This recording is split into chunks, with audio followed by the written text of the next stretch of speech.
এই গরমের সময় পোস্তর যে কোনো তরকারি খেতেই খুব ভালো লাগে। আর যদি সেটা হয় গোটা গোটা পটল পোস্ত, তাহলে তো আর কথাই নেই।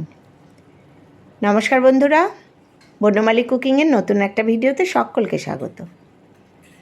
আজ আমি করে দেখাবো এই গরমের সুস্বাদু এবং স্বাস্থ্যকর একটা রেসিপি, সম্পূর্ণ নিরামিষ রেসিপি, গোটা গোটা পটল দিয়ে পটল পোস্ত।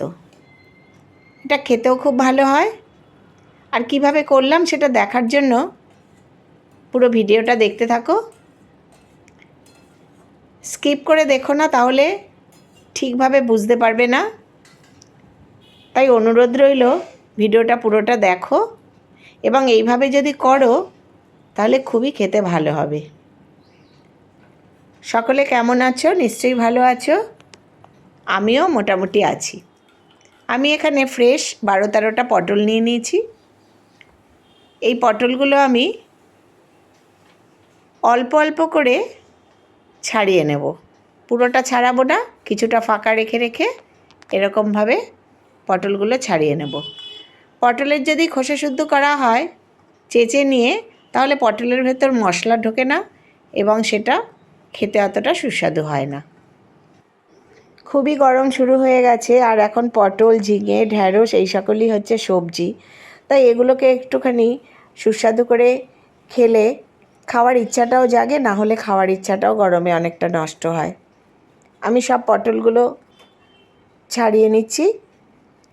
পুরোটা ছাড়াবো না, কিছুটা ফাঁকা রেখে রেখে এরকমভাবে ছাড়িয়ে নেব। তরকারি কাটার উপর রান্নাটা অনেকটাই নির্ভর করে। সঠিকভাবে তরকারি যদি কাটা হয় তাহলে সবজিটাও ঠিকঠাক হয়।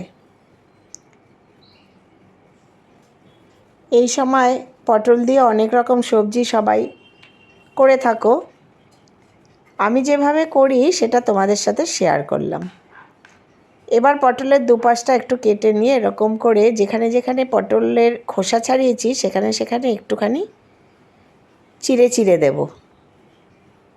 এইভাবে সবগুলো পটলেই আমি দুপাশটা ছাড়িয়ে নিয়ে আর মাঝখানে মাঝখানে একটুখানি মশলা ঢোকার জন্য চিড়ে চিড়ে দেব। এইভাবে আমি সবগুলো পটলকেই সুন্দর করে কেটে নেব। আমি পটলের এই কাটাটা এই কারণেই দেখালাম যে রান্নাটা তো শুধু রান্না নয়, রান্নার জন্য সবজিটা সঠিকভাবে কাটা, মশলাটা সঠিকভাবে তৈরি করা, সব কিছুর উপরে একটা রান্না নির্ভর করে। আর এরকমভাবে কেটে নিলে এই রেসিপিটা খুব ভালো হয়, খেতেও খুব সুস্বাদু হয়। আমি এবার সব পটলগুলো আমার কাটা হয়ে গেছে, আমি এগুলো ভালো করে ধুয়ে নেব। আর শিলনোড়ায় আমি বেটে নেব পোস্ত। এক্ষেত্রে পোস্তটা একটু বেশি নেব, আর তার সাথে কয়েকটি কাঁচা লঙ্কা নিয়ে নেব। নিয়ে শিলনোড়ায় খুব ভালো করে মশলাটা আমি বেটে নেব। পোস্তটা তোমরা মিক্সিতেও পেস্ট করে নিতে পারো। আমি শিলনোড়ায় বেটে নিলাম, তাতে মশলাটা খুব সুন্দরভাবে বাটা হয়। এবার আমি ভালো করে পোস্তটা বেটে নেব। তোমরা শিলনোড়ায় সম্ভব না হলে মিক্সিতেই ভালো করে পেস্ট করে নিও। এবার আমি গ্যাসে একটা কড়াই বসিয়ে তাতে সর্ষের তেল দিয়ে দেবো। সর্ষের তেলে এই রান্নাটা খুব ভালো হয়। সর্ষের তেল দিয়ে পটলগুলোকে আমি এর মধ্যে তেলের উপর ভেজে নেব। সব পটলগুলোই আমি একসাথে দিয়ে দেবো, আলাদা আলাদা করে 2-4টে করে ভাজবো না। গ্যাসটা একটু বাড়িয়ে নিয়েই ভালো করে পটলগুলো তেলের উপর ভেজে নেব। আর এই ভাজার সময় শুধু হাফ চামচ মতো দিয়ে দেব লবণ। নুন দিলে পটলগুলো বেশ মজেও যাবে এবং ভেতরে বেশ নুনটা ঢুকেও যাবে। পটলগুলো এইভাবে আমি ভেজে নিয়ে তুলে নিলাম। নিয়ে এবার ওই তেলের ওপরেই দিয়ে দেব কালো জিরে আর 3-4টে কাঁচা লঙ্কা দেওয়ার পরে আমি একটা বড় সাইজের টমেটো ছোট ছোট করে টুকরো করে নিয়েছি, সেই টমেটো কুচিগুলো দিয়ে দেব। টমেটো কুচিগুলো তেলের ওপর একটু কষিয়ে নেব। আর এই সময় আমি এখানে একটু আন্দাজ মতো দিয়ে দেব হলুদটা কমই দেব। আর এই হলুদটা টমেটোর সাথে কষে নিলে এই রান্নার রঙটা খুব সুন্দর হবে। এবার যে পোস্ত আমি বেটে রেখেছি, পোস্ত আর কাঁচা লঙ্কা, সেটা আমি তেলের উপর দিয়ে দেব। তেলের মধ্যে পোস্তটা একটু কষিয়ে নেব, খুব বেশি কষানো নয়, কিন্তু একটুখানি সময় 2 মিনিট মতো পোস্তটা ভালো করে কষিয়ে নেব। এরপর যে পটলগুলো আমি ভেজে তুলে রেখেছিলাম, সেই পটলগুলো এর সাথে মিশিয়ে দেব। এই যে এই রকমভাবে আমি পটলগুলো ভেজে নিয়ে তুলে রেখেছিলাম, সেই পটলগুলো এবার দিয়ে দেব। আমি নুন পটল যখন ভেজেছিলাম তখনই দিয়েছিলাম,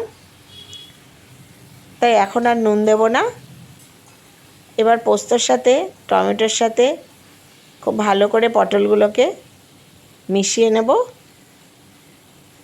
একটু কষিয়ে নেব।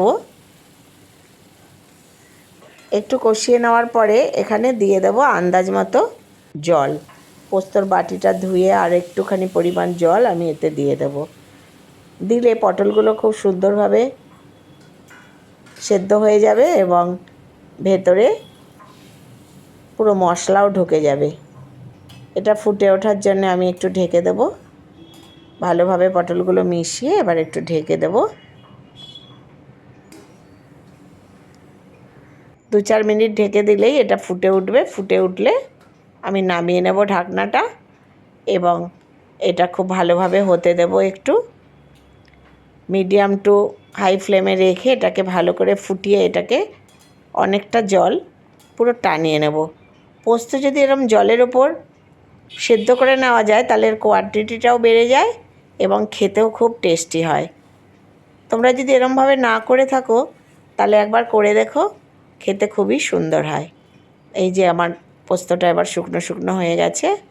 এখন আমি এতে দিয়ে দেব সামান্য পরিমাণ একটু চিনি। অল্প পরিমাণ চিনি দিয়ে দিলাম এবং এটা মিশিয়ে নেব। মিশিয়ে নেওয়ার পরে যে কোনো পোস্ত রান্নাতেই নামানোর সময় যদি একটু কাঁচা তেল দিয়ে দেওয়া যায় তাহলে তার টেস্টটা বহুগুণ বেড়ে যায়। আমিও এইটা নামানোর আগে একটু দিয়ে দেব 1 চামচ পরিমাণ কাঁচা সর্ষের তেল। দিলে এটা খুব সুস্বাদু হয়ে ওঠে। আমার আজকের রেসিপি যদি তোমাদের ভালো লাগে তাহলে প্লিজ লাইক, কমেন্ট এবং শেয়ার করো। সাবস্ক্রাইব করে আমার পাশে থাকার জন্য অনুরোধ করলাম। যারা আমার ভিডিও নতুন দেখছো তারা ভিডিওটা ভালো লাগলে লাইক করো, সাবস্ক্রাইব করো। এই যে আমি এখন 1 ছোট চামচ তেল দিয়ে দিলাম। এবার আমি নামিয়ে নেব। খুব সুন্দর এটা খেতে হয় এবং গরম গরম পরিবেশন করলে খুবই সুস্বাদু। যে কোনো ভাতের সাথে ছাড়াও অন্য কিছুর সাথেও এটা খুব খাওয়া যায়। আমার মতো করে তোমরা করো, করে কমেন্টে জানিও কেমন হলো। ভরসা দিতে পারি নিরাশ হবে না। সকলে ভালো থেকো, সুস্থ থেকো। আবার দেখা হবে পরের ভিডিওতে। আজ এই পর্যন্তই। ধন্যবাদ।